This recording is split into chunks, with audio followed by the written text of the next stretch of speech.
Attention, ladies and gents, and welcome to our lesson today. And today we'll focus on the continuation of our topic that we are continuing with from the previous lesson, that is colonial administration. And today we will focus on direct rule and assimilation policy. Remember, in the previous lesson we were talking about direct rule, where indirect rule, where our major focus was in Nigeria, southern Nigeria and northern Nigeria. Now for northern Nigeria, they were administered by the British under what is called indirect rule. Now today we'll go to direct rule, and particularly in Zimbabwe.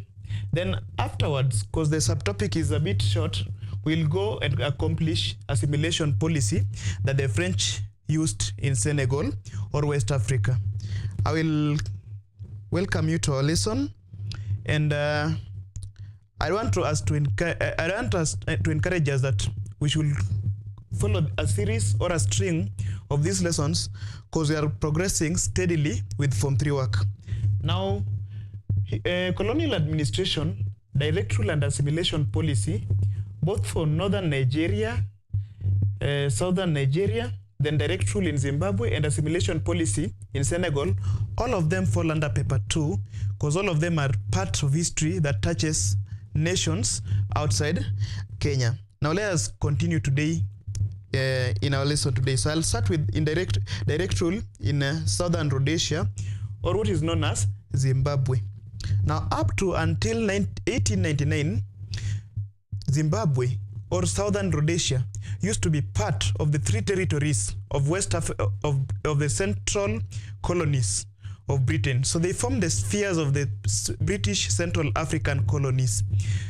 But again, it was administered, the company rule was also administered in this part. And the company rule that was entitled to administer rule in southern Rhodesia, which is Zimbabwe, was British South African Company.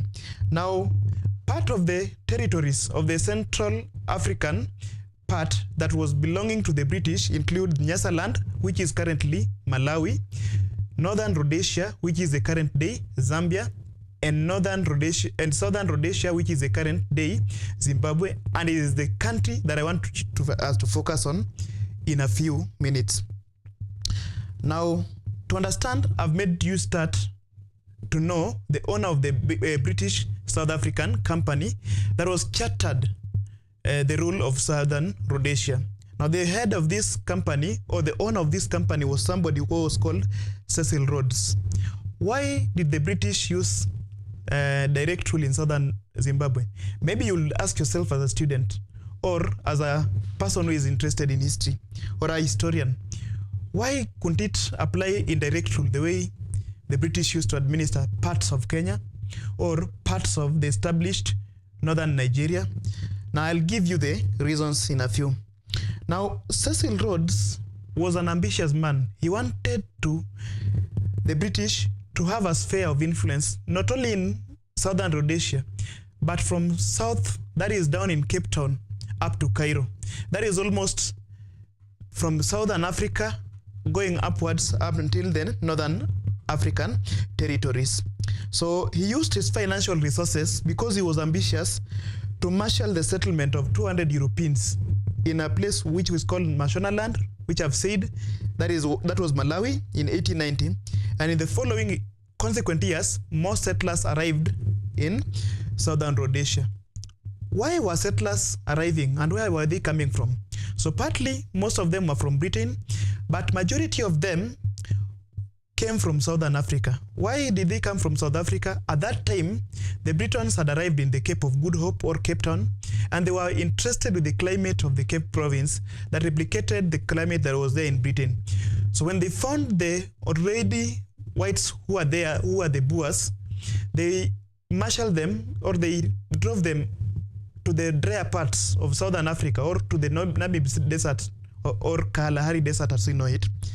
And if you're a lover of history, you'll know of what is called the Great Trek of Southern Africa, when the Boers walked with their cattle and belongings out from South Africa as they were proceeding northwards.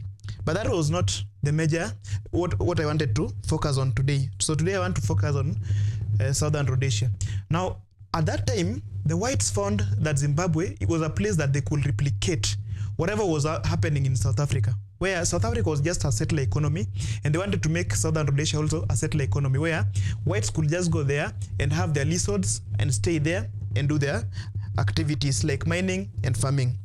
That was that. So today we want to know that why Cecil Rhodes encouraged the settlers to come to Zimbabwe, and then why the British, who are the major colonial power, used in direct rule in Zimbabwe. If you look at your slides, I've outlined them.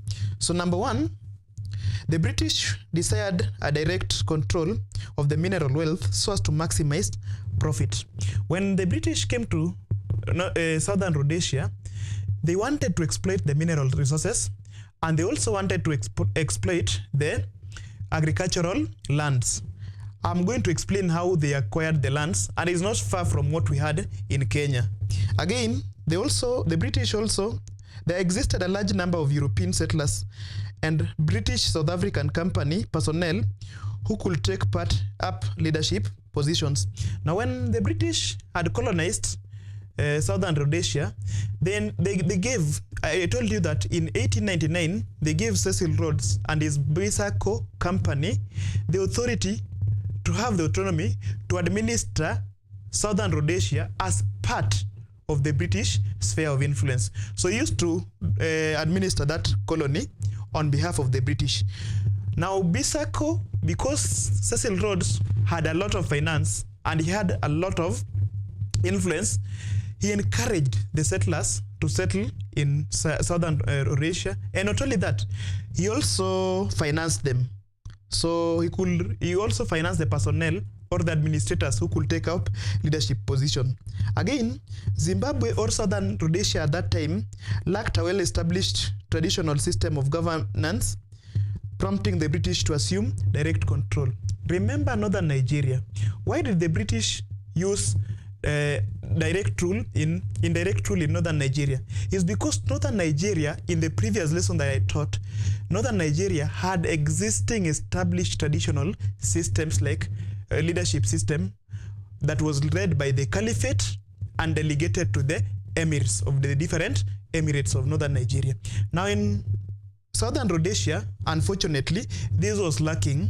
This established system, traditional system of leadership was lacking, meaning the British found a vacuum of leadership in that country. Then the past resistance by Zimbabweans, for instance, during the Chimurenga War, this prompted the British to have a mistrust in Africa. Now, before the Chimurenga War, the British had entitled some of the African chiefs from the Shona and the Bele communities, both that occupy Southern Rhodesia or Zimbabwe, with leadership. But when they saw, they had a mistrust with the colonialists, or when they had their grievances, all of these African communities, they were united, and it is their chiefs who did this work of uniting them. And this meant that the British were no longer going to trust these chiefs again. Now they wanted to administer Zimbabwe directly. Then again, the Bisako or the British South African company financed the administrative costs. So the British, they were not going to lose, they were not going to have a lot of personnel on their payroll, just the way they, in the Nigerian part where, you remember in Nigeria, the British lack adequate personnel and the financial muscle to pay everybody from the chief up to the colonial secretary. Now in Britain, because Bisako was a very, very rich company, it meant that they had money. So with this money, they could just, the Bisako, they could finance this administrative cost of leadership. Now afterwards, I want us now to go to the application of direct rule in Zimbabwe before I go to the structure of this rule in Zimbabwe. And this I'll have to explain to you because it is something that has insight, deep history that is very, very important for you to learn. Now, from the year 1899, when the British started had entitled the British South African Company the autonomy to administer their rule, colonial rule in Zimbabwe, up to until 1923. The Bisako Company did their job perfectly. Now in 1923, the rule of the Bisako ended, and we'll see why. Why? Because the company, number one, it had done its part by encouraging very many white settlers that arrived from both Britain and South Africa and even Australia and New Zealand to arrive and settle in Zimbabwe. Now, when the settlers arrived, they found gold mines and also they found farms. So, Bisako, for them to get the labor, they forced the Africans to provide labor on the farms of the whites and also on the gold mines of the mines. To enable them do this, they had initially, through the Matembele Order in Council of July 1894, this company had been empowered, or the Bisako Company had been empowered to impose hard tax on the Africans. Now again, they never stopped there. They established a legislative council in that country that was predominantly dominated by the white minorities. Now, 5 elected settlers were there to represent the white minority grievances. Then the Africans were not represented, and they never even had voting rights in this country. Now again, they established an order of council in 1898. Here, the British government, they established an executive council and appointed a resident commissioner and commandant general for Rhodesia that served to establish the British imperial presence. Now, slowly by slowly, you are seeing that the imperial British, they're starting to impose themselves on Zimbabweans, and are now slowly but surely removing or sidelining the British South African Company. Up to 1902, the Native Department had been created, yes? And here, a European Native Commissioner was deployed. Now, the work of this European Native Commissioner was to collect taxes and recruit labor. Collect taxes from who? Collect taxes from the Africans through a hard tax, and collect taxes from the settlers. Then again, they were also to control the labor production for the white settlers. Now, the white rule was strengthening itself in South Rhodesia, and at this time, there was a control of land between the settler and British South African Company. So settlers wanted to control most of the land, and the settlers also wanted to control most of the land. Now, in an attempt to satisfy these settlers, the company gave in, and it did this so by giving these white settlers more position in the Southern Rhodesian government. Now, these settlers, they took advantage of this, especially their political influence, to ensure that they attained a considerable degree of self-governance. So, just way back from around 1929, the settlers in Zimbabwe, or the then Southern Rhodesia, that gathered considerable influence that they even wanted to have self-dominion, or they wanted to be independent. But it was a nation that was to be independent, with the whites being at the top notch of leadership. Now, in 1923, by the time the company rule was terminated by the British, Rhodesia, Southern Rhodesia, was declared a crown land, or a crown colony, meaning it was just like other crown lands, like British East Africa, Uganda, Southern Nigeria, Egypt, Sudan by then, and Northern Rhodesia and Nyasaland. Now, a new constitution was established afterwards, and it's established a legislative council and a cabinet of ministers. Now, the governor was appointed to represent the British Crown. He was appointed. However, the governor did not have a lot of powers in this settler-dominated legislative and executive council. Thereby, after 1923, the settlers, they strived to create their white-dominated country that followed the South African model. In the next chapters, when I'm going to teach about the rise of African nationalism, you'll find that what was the bond of contention in South Africa? It was the white minority rule. That was the apartheid rule. Now, this model is what the whites or the white settlers wanted to follow exactly in Zimbabwe. Now, under this policy, the white minority used to form the top cream of the leadership, while the African majority used to form the base. Now, in 1930, there was the passing of Land Appointment Act. And this meant that the productive land of the Africans was taken and given back to the settlers. Now, this was a regressive approach because it deprived Africans of their land. It alienated them to the unproductive reserves. It congested them into reserve areas. And we'll see how this led to the struggle and nationalism of Southern Rhodesia. Now, years later, from 1923 to 1980, it was characterized by a struggle of the African majority for self-rule or for the rule against the white minority who are oppressing them. Now, in an effort to cling to this power or this colony, Southern Rhodesia, the then Southern Rhodesia, who is somebody called Ian Smith, he declared a unilateral declaration of independence or UDI. What was the declaration of this UDI? It meant that Zimbabwe became independent of Britain. Now, Britain, because it was not going to lose its colony, or it was not going to lose one of its place for getting raw materials and other things, they approached the United Nations to declare sanctions on Zimbabwe. Consequently, it led the Zimbabweans or the Southern Rhodesia to adopt a new constitution to further narrow the rights of the Africans. Now, by 1970, Ian's government had declared Southern Rhodesia to be a republic, and then, meaning it had broken ties with the British completely. Now, at the time of Ian, in the 1970s, Southern Rhodesia was independent, but it was not called Zimbabwe. I will tell you why. And then, it was a country where the prime minister was a white man called Ian Smith.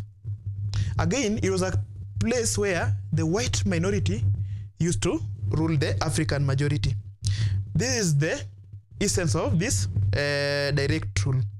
Now, this declaration angered Africans who rose through armed struggle until when ZANU, the Africans, form an armed struggle that was led by ZANU-PF, that is Zimbabwe African National Union, under Robert Mugabe, and Zimbabwe's African People's Union, ZAPU, under Joshua Nkomo.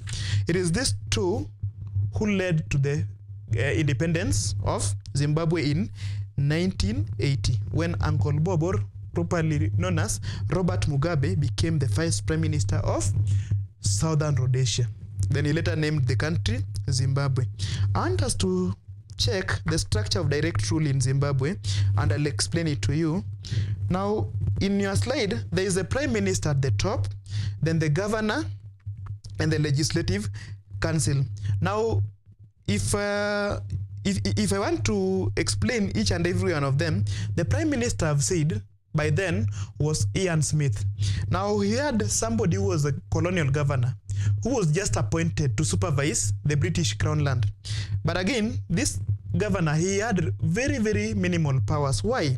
There was a legislative council, and in this legislative council, majority of them were the white settlers, meaning they used to legislate laws that really oppressed the governor. So the governor was almost not there. Then under the legislative council was the Native Affairs Department. It used to deal with the native is somebody who is indigenous. So the indigenous or the African affairs. Whoever was in charge was a white man. The prime minister was a white man, Ian Smith. The governor was a white man. The legislative council were the white people or the settlers who are the majority. Then again, the chiefs in charge of the districts were still white men. Then the locations under the sub-chiefs. Now here, the sub-chiefs were the people who are now, I can say they were the Africans, but they were still minority. Now with this, it meant that these people of Zimbabwe, or by then Southern Rhodesia, they were very, very oppressed. Now I want to explain to you. The governor was appointed by the British government just to represent the monarch. So just to represent the king or the queen of Britain that at least this was an area of influence. That was the only work of the governor. Then the Legislative Council, which majority were of the settlers, they were the people who used to dominate this assembly or the parliament, and it was the most powerful arm of the government. Why? It is here that the white minority used to formulate their oppressive rule against the black majority. Then the prime minister, who controlled this, both the legislative and the executive, he was the most powerful person. Yeah, he formed the executive branch of this government. All these parts that I've mentioned were all made of the whites only. Then the Native Affairs Department, which was equivalent of a district in Kenya or a district in Nigeria, both southern and northern Nigeria, was also under a white officer, as I've said.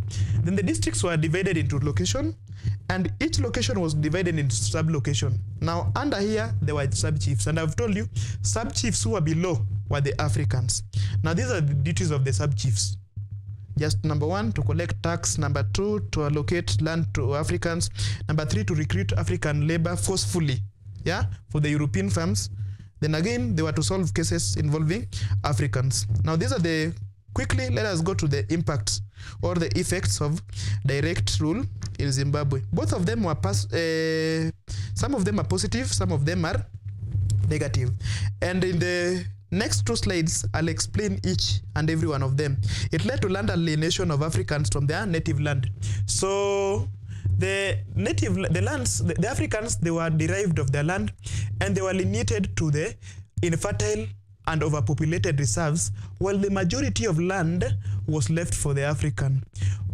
One thing that Robert Mugabe had to deal with was it is like what Malema is trying to advocate for right now in South Africa, where land is being repatriated from the hands of the white minority who never bought it, but they took it by force back to the Africans. So at this time, the white people, they alienated the Africans of their land. Then number 2, Africans were subject to poverty and suffering. Of course, when their land was taken, it meant that they could not overstock the way they used to do. They could not even practice agriculture. If they were to do agriculture within the reserves, it was just the one for subsistent farming, one that could sustain their households, and not the one that could enable their pockets to have cash. So meaning they had to be oppressed this way for them to provide labor in the white farms. And this made the Africans to be very, very poor, while the white minority or the settler minority were very, very rich. I'll go to the third one. African tradition. Europeans took much of the productive lands while Africans were placed in reserved. I've explained that. Then African traditional chiefs, they lost their authorities. Yes, already the Shona and the Bele, they had existing chiefs. Before the Chimurenga War, you'll realize that they had a structured way of administration. If you remember the chiefs, they were the ones who even mobilized them to go take up arms and fight the Chimurenga War. Now these African chiefs, they lost the authority to the puppets of the minority. That is the chiefs, African chiefs who are appointed and the sub-chiefs. Again, the Africans who were appointed by the British chiefs, they acted as puppets. So they were like, British was the bogeyman or the bully, and all these people had to do was to dance to the tune. Somebody says that he who pays the piper calls for the tune. So it is the British who could tell them what to do, how to subjugate or disenfranchise the Africans by making them to collect tax, a lot of things. Then again, the administration of the colony was in the hands of the British. That is self-explained. All throughout this lesson, I've been explaining that. Then the British delegated the administration of the colony to Bisako and later white minority.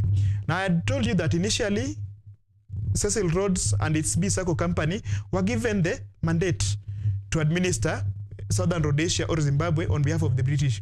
When the British had seen everything was good, or everything had been put in place by and was smoothly running by Cecil Rhodes, they assumed this colony and they placed it a crown colony. It is this that led this white minority to rule this country. Then the African traditional economy was undermined as they were expected to work on the white mines. and farms. Now, the African economy was one that was based on rearing cattle and again crop cultivation. Now, since they were pushed in the reserves, these places were so minute, or again they were reduced because they had to raise money for paying taxes. Their economy was undermined totally. So they had to focus on the cash crop, helping the white men to get cash crop for them to pay taxes. Then again, the introduction of Christianity and Western education undermined African culture. It goes without saying that they left their gods, they left their ways of religion, they left their ways, and most of them embraced Christianity.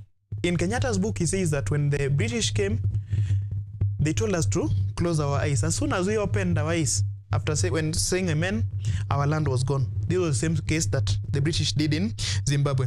Then let us look at additional impacts of direct rule in Zimbabwe. Number one, Africans again were forced to they were subjected to forced labor, and they were forced to work in the European mines and farms. Then African movement was confined to the reserves, and additionally they were required to carry identity cards. I want to explain this.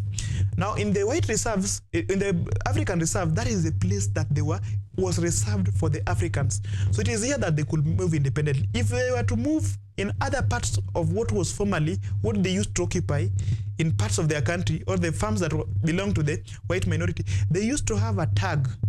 This tag was in form of the identity cards that used to identify with them from wherever they come from, their colonial masters, and even their ethnic communities. I told you, right now, most developed countries do not operate with identity cards. It is underdeveloped countries that still operate with identity cards, whereby even some of your details like ethnicity are also listed in some of these identity cards. It is a problem of developing nations. And where did we get this? We inherited this from our colonial. It is a colonial mentality. So we inherited them from our colonial powers. So this was also true with Zimbabwe. Then it led to the it led to the segregation, racial segregation that undermined and disadvantaged the Africans.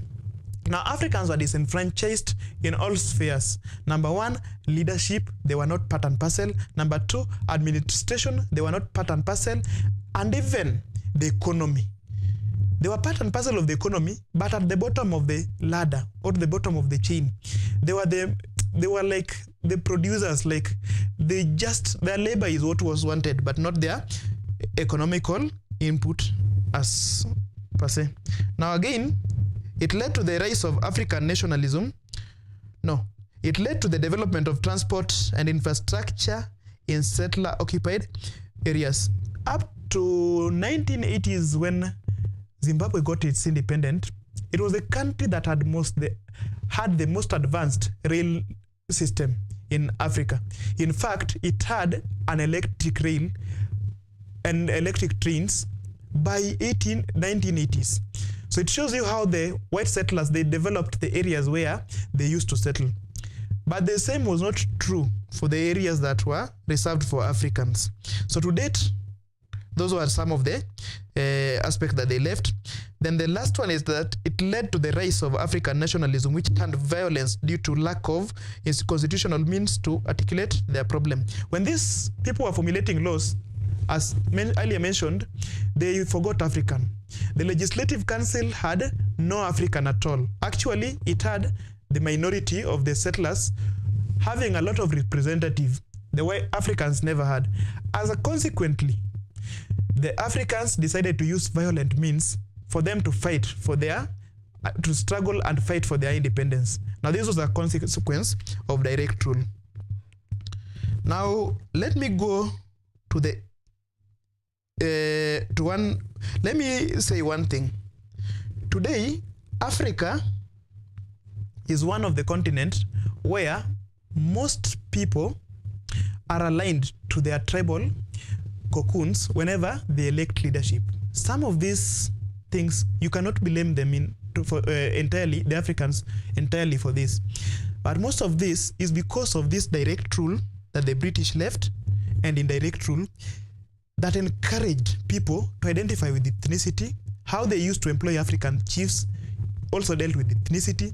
That is why in most countries where Britain, which are formerly British colonies, because of this, their policies of both direct rule and indirect rule, they've left these countries with ethnic strife. So if you go to South Africa, there are ethnic strifes and even racial strifes. If you go to a place like Kenya, you all know our story. If you go to Zimbabwe, there's ethnic strife. If you go to Nigeria, it is even predominant. There is a bit regional strife, ethnic strife, religion strife. It is because of the impact of this direct and indirect rule. There is a power that colonized Africa called the French. But when the French came to Africa, they came with something called assimilation. So for the next minutes, I want you to forget about Zimbabwe. I want you to forget about Nigeria. And since we are now going to focus on assimilation. Now I'll explain assimilation, but let me first note it down. So from direct rule to Zimbabwe, we are going to assimilation in policy.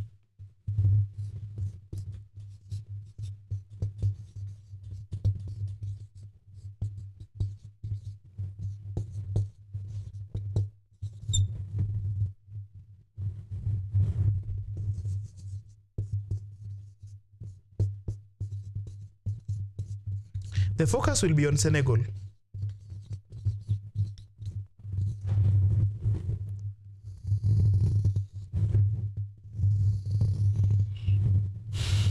In comparison of assimilation policy and British system of administration, that is both direct and indirect rule, you'll find that one thing, the assimilation policy left the French colonies with almost nothing. They don't have this problem of ethnicity. So let me do assimilation policy. What is assimilation? It comes from the Latin word or French word assimil, which means to cause or to resemble. That is, they wanted to cause Africans to resemble them, to speak French, go to Catholic like French, cook like French, walk like French. By the way, French cuisine is a very, very nice cuisine, and it is men who dominate the kitchen. So maybe if you go to such French, former Francophone, or the Francophone Africa or former French colonies, you'll find that mostly they've adopted French culture. That is why the very, very art and culture in most countries like DRC, countries like Ivory Coast, they really replicate the culture in Paris. Why? Paris is known as the cultural center of Europe. It is the place where art and everything is gathered. But that is not for this lesson. I want to teach you assimilation in West Africa. Let me go introduce you to this. Today, there is the tournament of football that FIFA is under FIFA. That is the Euro tournament. If you look at the French national team, it is more of an Africa united team. Why? Because most Africans, through assimilation, they managed to become French citizens. And because they've migrated into France, it means that they've been treated with equal measures. They've been treated with equality with the French. It's just like assimil or to cause. So they've made them to become Frenchmen. So you'll wonder how a French team is more white, is more black, while Morocco or Algeria, a team from Northern Africa, is more white. Yeah, it's because of this assimilation policy.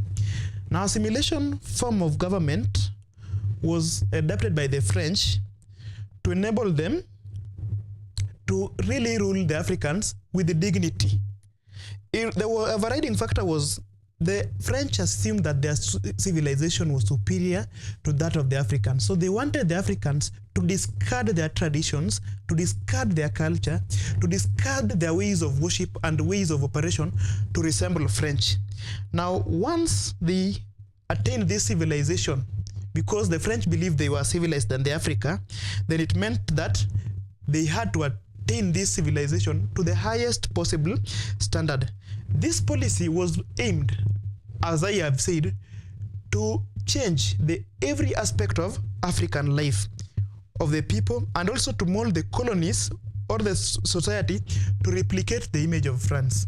today, even the currency of most former French colonies, they are called franc. So you will go Senegalese franc, Ivorian, Cote d'Ivoire franc, you go to Rwandese franc, Burundian franc, all of these countries that were Madagascar's franc, and all of them, because they were assimilated, and their society was one that replicated the image of France. Now let us go to Senegal, and I'll tell you why French was very, very important.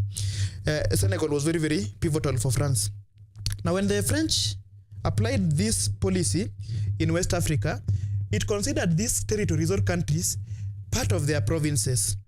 Now, each of these provinces, they had members who are represented in the French National Assembly, and French laws used to apply in all its colonies or its overseas provinces, just the way they did back in France. Now, this was assimilation policy. I can say, or history explains that, it was adapted from the revolution of the year 1789, after Napoleon Bonaparte and everyone had liberated France from the rule of King Louis, where they wanted to guarantee the equality of every man. Now, after this revolution, French Revolution, there was a guarantee of liberty of all men, regardless of their color, regardless of their ideas, and French rights to all citizens used to apply to every French citizen, regardless of where they were. So even in the French provinces or the French colonies of West Africa, their policies and rights were to be applied with equal measures.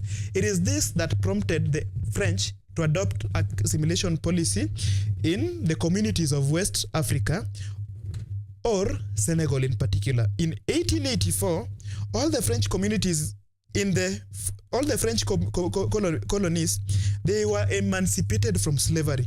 So they never allowed slavery to take place in any part of their territory. Now, most of their territory include the West African territory, which we know were predominant with slave trade. So places like Senegal, places like Mauritania, places like Morocco, places like Algeria, places like Tunisia. In all these places, they emancipated slavery. Again, they wanted everybody to have a representation of French in the French National Assembly. Now it is this with this mind that assimilation was adopted in French West Africa, and specifically in Senegal. Now in Senegal, this French rule was applied in 4 major urban centers, or 4 major towns that are there in your slide. So the first one is Saint Louis, that is the right pronunciation in French, Gori, Dakar, and Rufisque. Now these are the 4 areas. Now why did the French use this assimilation in Senegal? Number one, the Senegalese had a long history with the contacts with the French before colonization. Because of the transatlantic trade that you are taught in Form 2, already part of the French traders from Europe had already interacted with the Senegalese. Now again, the French felt that their culture was superior to the African that had explained earlier. Then the people of West African coast were increasingly becoming urbanized. So because of the transatlantic trade, the people of West African, they wanted to stay in the urban centers, particularly those that were next to the Atlantic Ocean or those who were at the coast.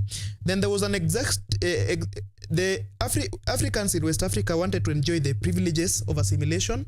Yes, because if you are assimilated, you are treated as a French citizen, meaning you could receive Western medicine, Western education, and you could even go to Paris and stay there. So this made them to be assimilated. Then there was existing population of mulattoes at the coast of West Africa who were of mixed origin. Who is a mulatto? If you go to Brazil, it is predominantly mulattoes predominantly stay there. Why? Because of the mixed culture, mixed racial intermarriage. They are the products of mixed interracial marriage. So the children of both whites and blacks, somebody like Leroy Sané of Bayern Munich, he is a mulatto. So these mulattoes were already existing in the coast of West Africa, even before the French arrived there. So these mulattoes, they really associated themselves with and considered themselves French. Then the many community members were familiar with European traders and missionaries. Now let us look at the structure of assimilation as applied in Senegal. Now at the top was a lieutenant governor who was in charge of the country or the French province of of Senegal. Then number 2, Commandant de Cercle, or the commander in charge of province. This one was also white. Then Chief de Subdivision, or the chief in charge of the district. Then Chief de Canton, who was in charge, the chief in charge of the location. And Chief de Village, which is the chief in charge of the village. Forgive my French. I am from an Anglophone country, but I'm really trying French. So condition for assimilation. What were some of these conditions for you to become assimilated into the French culture? Number 1, if you are able to speak French. Some people like me, maybe we could be part of that. Then to be able to read and write in French. I told you I really fit this. Then reside in Kote commune in Senegal. So the people who resided in these communities, Kote communities in Senegal, in the various towns that I told you, they were part of this. They were assimilated. If you had served in the French public service or army as proof of loyalty to the French government, then this automatically made you a French citizen or made you assimilated. Then practice monogamy. I think this is where most Africans, myself, I could be included because I believe in monogamy, but others could not. Then convert to Christianity. That is also a plus. That was a plus. But this one backfired majorly in Senegal, and I'll tell you why. Because Senegal was predominantly Muslim culture, so they were not willing to give up their Muslim culture. Now, what are the benefits that were enjoyed by the assimilated Africans? These are the benefits that they enjoyed. Number 1, they were allowed to send their representatives to the French chambers of the deputies, meaning they were direct French citizens. Number 2, they could vote. They had a right to vote during French elections. So the real election that happened in France, because Senegal or the West Africa part was part of the provinces, these people they had influence. They could vote directly. Then again, they could obtain what is called Western education. They could go to the French schools. Then they were exempted from forced labor, taxation, and arbitrary arrest. By the way, France has a rule that you are guilty until proven innocent. So arbitrary arrest was very, very common, both in France and its colonies. So you could be arrested anyhow. You just go and prove your innocence in court. Now, if once you had been assimilated, you could be free from this arbitrary arrest. They enjoyed trading rights. And I'll show you that they enjoyed trading rights not only in this French province of Senegal, but across the West African French territory provinces. Then they were subjected to French judicial system. You are treated as a French, so if you go to the courts, you even have a French lawyer. They were employed in the French civil services, including army. They had the freedom of movement within the French Empire. French Empire could be even up to Madagascar, Reunion, Comoros, all these regions that French had colonized, including French itself. That is why Paris is the capital city of Africa outside Africa, because most Africans from Francophone who had been assimilated, they went and settled in Paris. Now, the reasons why assimilation policy failed in Senegal. So this assimilation, it was good, but it failed. Number 1, the policy of assimilation was expensive because these citizens, once you are a French citizen, it meant that the taxes that were meant to sustain them will come from the mainstream country, that is France. So really, this overburdened the French taxpayers. Imagine Africa was a society that was being civilized, meaning the French citizens back at home had to endure the burden of even being taxed and helping these people to become educated. Number 2, to get Western medicine. Number 3, employment. So this was a burden. It became very, very expensive. Number 2, so you realize that French were willing to spend their money on Africa, unlike the British. Then there was a cultural difference. There was a cultural difference problems between Africans and Europeans. There are things that Africans love. Number 1, polygamy. So it is African to become polygamous. So you could not convince an African that having only one wife was very, very important. So this cultural difference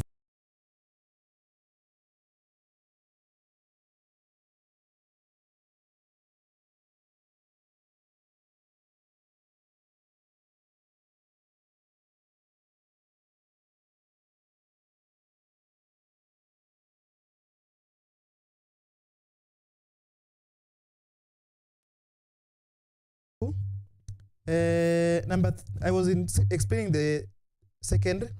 There was a cultural difference